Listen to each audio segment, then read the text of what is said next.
Hello नमस्ते सबैजनालाई। लेखको मान्छेको है, लेखको मान्छे चाहिँ यस्तै छ हाम्रो जीवनशैली। बाख्रा चराउने, बस्ने है, अब जङ्गल वन जङ्गलको घुमघाम गर्ने, बस्ने,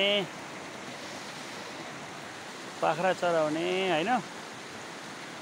अनि सिस्नु साग खाने सिस्नु छ है, यहाँ सिस्नुहरू छ। सिस्नु टिप्ने, ढेँडो खाने, बस्ने, यस्तो छन् हाम्रो जीवनशैली चाहिँ।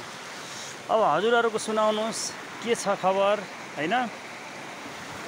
लेखको मान्छेको एकदम अहिलेसम्म बिन्दास छ, राम्रो छ होइन।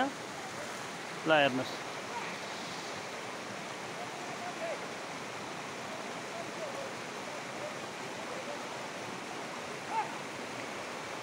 ल आमा पनि आउनु भएको रहेछ। ल बाख्रा चराउनलाई। ल ल ठिक छ, यस्तै त हो होइन। ल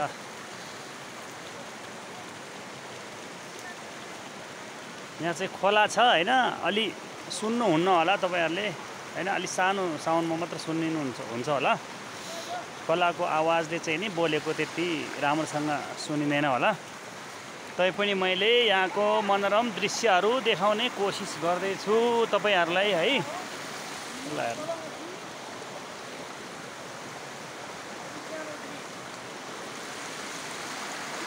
ओहो कतिवटा आमा बाख्रा चराएर ल नमस्ते गर्नु यहाँ सबैजनालाई। नमस्ते गर्नु लो। नमस्ते ल ल कहाँ गोठालो गएर आउनु भएको। ल यो चाहिँ किन बोक्नु भएको यो काटेर हाँसी घाँस काट्ने।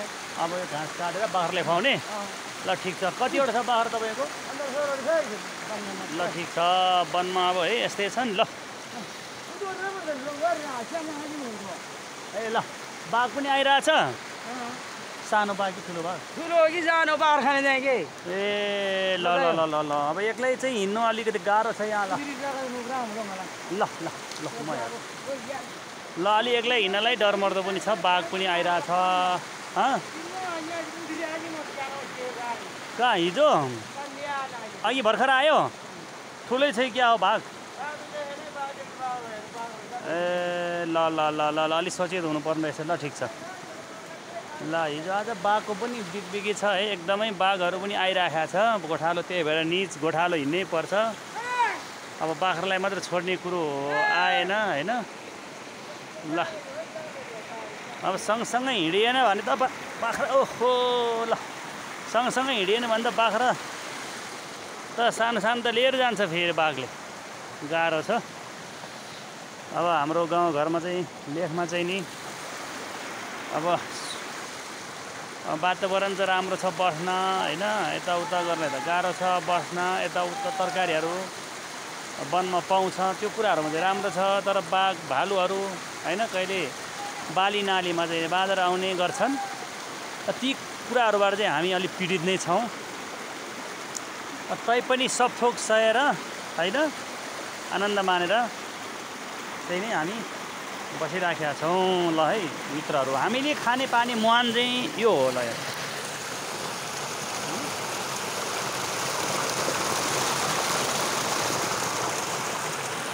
ल यो हो।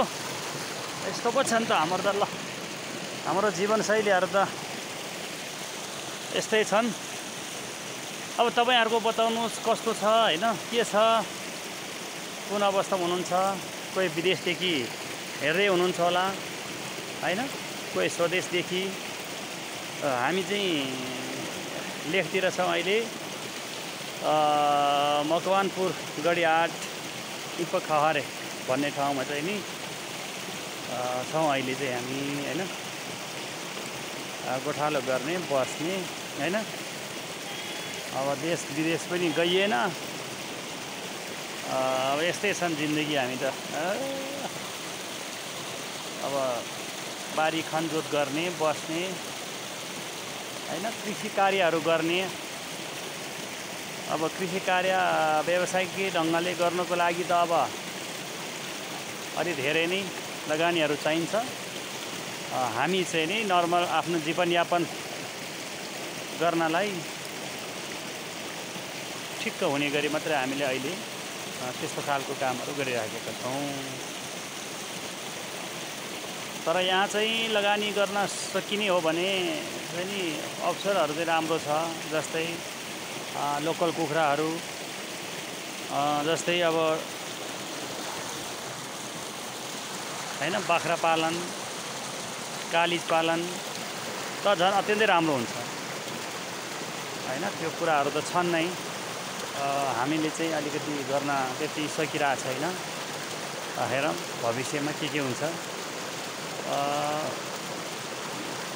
अब देशदेखि विदेशमा रहनुभएका साथीहरूलाई त म अनुरोध पनि गर्न चाहन्छु, सकेसम्म तपाईँहरूले त्यहाँ आर्जेका केही चाहिँ नि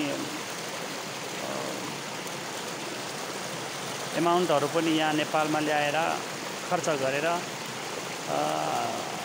अब देशको लागि पनि हैन अलिकति हुने र आफ्नो लागि व्यक्तिगत जीवनको लागि पनि हुने गरी काम गर्नु हुनको लागि अनुरोध पनि गर्न चाहन्छु हैन। किनभने हामीसँग चाहिँ लगानी गर्नको लागि हामीसँग लागतहरू नहुँदाखेरि हामीले सोचेका कुराहरू गर्न सकिराखेका छैनौँ। प्रयासमा चाहिँ छौँ। हेरौँ अब भविष्यमा के हुन्छ हैन। यहाँहरू पनि देश विदेशमा बसेर 10औँ वर्ष 20औँ वर्ष बितिसकेका हुनुहुन्छ भने नेपाल चाहिँ नि मा फर्केर आफ्नो फेरि पनि चाहिँ नि हामीले कृषि चाहिँ नि वस्तुहरूबाट हामीले मनै के आम्दानी लिन सकिने अप्सनहरू चाहिँ देख्छु हैन। हामीले चाहिँ लगानी गर्न सकिरहेको छैन, त्यही भएर पनि हामी चाहिँ पछि पर्यौँ। यहाँ चाहिँ नि केही खर्चहरू हैन। अब जस्तै बाख्रा पाल्नु पर्यो भने बाख्राको खोर बनाउनु पर्यो, कुखुराहरू पाल्नु पर्यो भने कुखुराको लागि व्यवस्थापन गरिने खोरहरू हैन। अब पाल्छु भनेर मात्र हुँदैन, त्यसको लागि चाहिँ नि बिरामी भयो भने त्यसको लागि उपचार गर्ने एउटा सानो छुट्टै कोठाहरू, फ्रेस कुखुरा बस्ने छुट्टै कोठा, चाहिँ नि फुल पार्ने अन्डा पार्ने कुखुराहरू छुट्टै चाहिँ नि रुममा, भालेहरू छुट्टै राख्न सकियो भने मात्रै अलिकति व्यवस्थित ढङ्गले पाल्न सकिन्छ। अब यहाँ लोकल कुखुराहरू चाहिँ एकै ठाउँमा अलिक गाह्रो नै हुन्छ, सानोदेखि ठुलोसम्म एकै ठाउँमा राख्दा। त्यसको लागि पनि लगानीहरू प्रशस्त रूपमा चाहिन्छ हैन। प्रशस्त भन्नाले अब भनौँ न संरचना त हल्का बनाउनै पर्यो, त्यसको लागि लगानी चाहियो। त्यो कुराहरू चाहिँ नि गर्नुभयो भने तपाईँ हामी सबैले यो कामहरू गर्न सकिन्छ हैन। अनि कृषि प्रधान देशमा अलिकति हामी चाहिँ अलिकति गाह्रो चाहिँ भयो यहाँ, किनभने कृषि विज्ञान निकाल्नको लागि पनि धेरै खर्च लाग्ने रहेछ हैन। कृषि विज्ञान निकाल्नलाई खर्च लाग्यो भने त कृषिमा विज्ञ भइएन, काम मात्रै गर्ने, लगानी मात्रै गर्ने हो भने पनि त्यो लगानीहरू सही ठाउँमा सदुपयोग हुन नसकौँला। त्यसो भएर पहिला आफूले पनि केही कुराहरू सिक्ने, त्यस विषयमा अध्ययन गर्ने, त्यसपछि मात्रै व्यवसाय सुरु गर्दाखेरि त्यो व्यवसायले सार्थकता पाइन्छ जस्तो लाग्छ। अब गाउँघरमा बस्नेहरूले नै हो कृषि पढ्ने, कृषि चाह गर्ने हैन।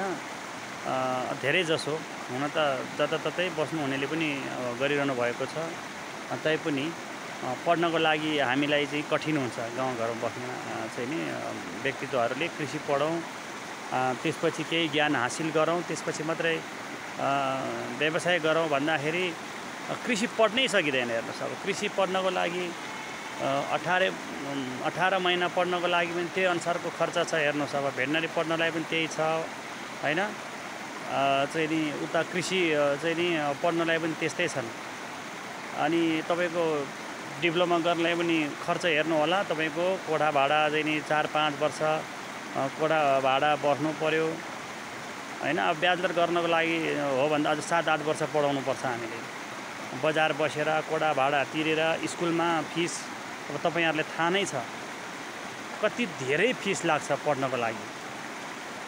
त्यत्रो फिस तिरेर हाम्रो जग्गाले पनि धान्दैन। अब हामीले 5-7 रोपनी जग्गा भएकोले चाहिँ तपाईको कृषि पढाउँछु भन्दाखेरि धितोमा गर्दा पनि बच्चाहरुको पढाइ सिधिदा करिब करिब जग्गा पनि लिलाम भइसक्छ हैन।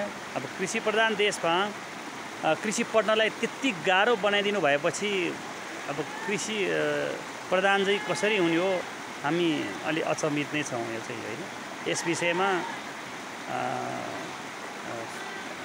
एउटा उच्च ओहदामा बस्नुहुने निकायहरूले पनि अलिकति ध्यान चाहिँ नि दिनुपर्ने हो कि जस्तो फिल भएको छ। किनभने कृषि पढ्नको लागि सहजीकरण गरिदिनु पर्छ। त्यसो भयो भने मात्रै जो कहिले कृषि पढ्न सक्छ। अब यहाँ त तपाईको धनै तपाईको एकचोटि अमेरिका, जर्मन, अस्ट्रेलिया गएर नआइकन कृषि पढ्न सकिदैन, नसकिने अवस्था देखियो। अब अस्ट्रेलिया, अमेरिकामा तपाईको 10 वर्ष बसेर त्यहीँको घाँसबास कपास गरिसकेका व्यक्तित्वहरूले यहाँ आएर फेरि यो दुःख झमेलामा नपसौँ कि क्या हो भन्ने पनि सोच्न सक्ला है। त्यसो भएर यहीँ बस्ने मान्छेले पढ्न सक्ने गरी नेपालमै 2-4 रोपनी जग्गा भएको मान्छेले 2-4 वटा बाख्रा 1-2 वटा गाई भैँसी पाल्ने मान्छेले पनि पढ्न सक्ने गरी व्यवस्थापन मिलाउनु भयो भने कृषि क्रान्ति भनेर घोक्रो नै खुल्ने गरी कराउनै पर्दैन। अटोमेटिकली चाहिँ नि कृषि क्रान्ति हुन्छ होला जस्तो लाग्छ। किनभने 10औं वर्ष पढेको कृषि हुन्छ अनि कृषि नगरिकन कुनै अप्सन नै हुँदैन उहाँहरूलाई। किनभने पढेको पनि कृषि हैन, बाँझो जग्गाहरू खोर्नै पर्यो, त्यसमा चाहिँ नि कृषि गर्न चाहिँ नि उहाँहरूले बाध्य हुन्छ। अनि जानेको पनि हुन्छन्, फेरि फेल पनि हुँदैन फेरि हैन, पढेर बुझेर गरेकोहरूले। अब अहिले तपाईको कृषि पढ्नको लागि भन्दा गर्नको लागि अनुदान बढी छ हैन। अनुदान त दिनै पर्छ। मैले भन्न खोजेको फेल भयो भने त खेर गयो यो सबै।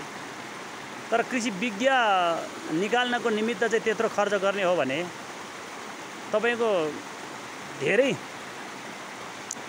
चाहिँ तपाईको कृषि गर्न चाहने व्यक्तित्वहरू फेल हुँदैन हैन। अनुभव बटुलिसकेका हुन्छ, अध्ययन गरेर मात्रै चाहिँ तपाईको काम गर्दै हुन्छ। त्यसो भइसकेपछि तपाईको कृषिमा चाहिँ तपाईको हुँदैन हैन, फेल हुँदैन।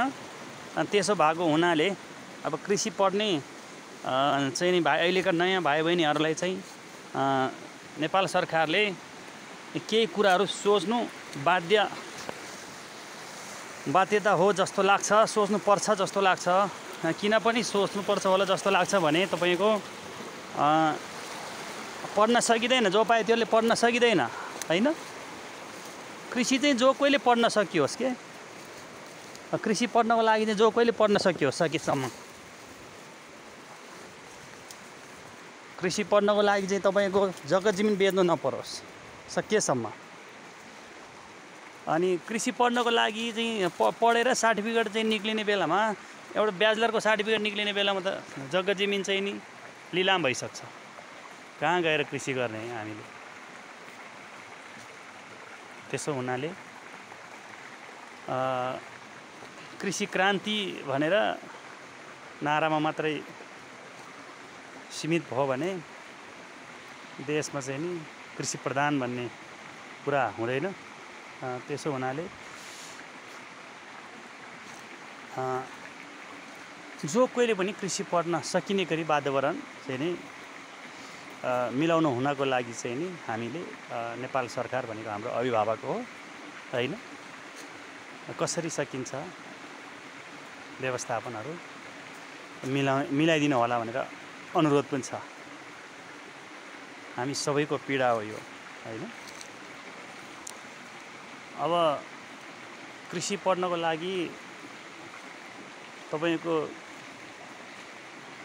जग्गा जमिन धितो गरेर पढ्नको लागि चाहिँ त्यति सान्दर्भिक कुरा होइन। किनभने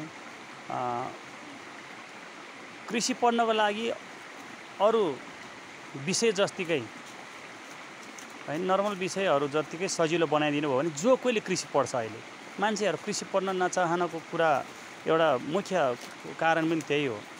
कृषि पढ्नलाई आम मान्छेले सकिने अवस्था देखिँदैन एउटा कुरो।